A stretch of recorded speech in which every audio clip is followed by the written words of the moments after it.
Nada define mejor el enfrentamiento obrero en Cuba que las figuras de Iván Hernández Carrillo, sindicalista independiente, expreso político, y Osnay Colina, el designado, y ojo, digo designado con toda la mala intención del mundo, porque no ha sido elegido por nadie como jefe del sindicato comunista, la Central de Trabajadores de Cuba.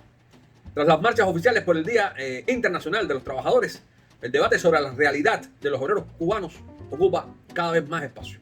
Mientras los comunistas destacan resistencia y unidad frente a la crisis económica que ellos mismos causan, una crisis económica, social, cultural, mientras eso, los jerarcas viven la dolce vita, o sea, tienen carros, amantes, casa, comida dada por el mismo Comité Central que le lleva un termito con comida cada día.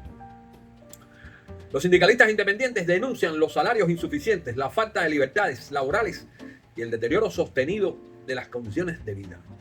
Evidentemente son dos enfoques sobre un mismo problema, el problema del trabajo en Cuba y la crisis laboral que encierra.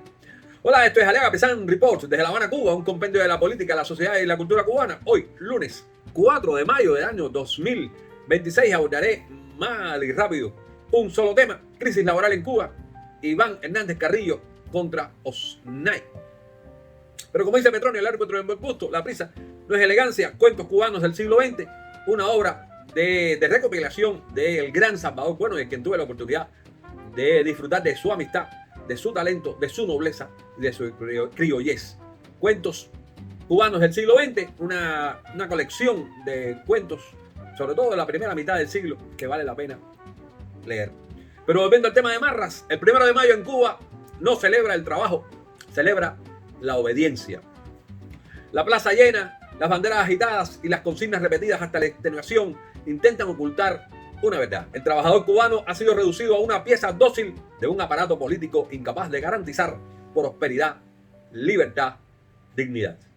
Mientras los sindicalistas independientes, como Iván Hernández Carrillo, denuncian salarios de miseria, persecución y ausencia de libertades sindicales, el aparato oficial de la Central de Trabajadores de Cuba, encabezado por Osnay Colina, como ya dije, designado, no elegido, responde con la vieja liturgia del sacrificio patriótico y la resistencia heroica. El poder exige aguante infinito a quienes apenas pueden alimentarse con el salario magro que ganan. Los regímenes totalitarios siempre comprendieron que controlar al trabajador era controlar la sociedad. Lo entendió el fascismo italiano, el nacionalsocialismo alemán, cuando destruyeron los sindicatos libres para sustituirlos por estructuras sometidas al partido único. Cuba perfeccionó esta tradición de sindicatos sin autonomía, de obreros sin voz y marchas multitudinarias para glorificar la sumisión. La tragedia cubana no es únicamente económica. Si lo fuera, una reforma técnica bastaría, un ajuste monetario o una apertura parcial. El problema es político y moral. Ningún trabajador puede defender sus derechos allí donde el sindicato pertenece al gobierno, donde disentir implica vigilancia y donde el salario depende más de la obediencia ideológica que del mérito. Detrás del desfile del 1 de mayo queda la realidad: una nación exhausta, donde trabajar ya no es garantía de vivir. Y les recuerdo, esto es Aliaga Pesán Report desde La Habana, Cuba. Y si los informativos dan noticias, nosotros nos ponemos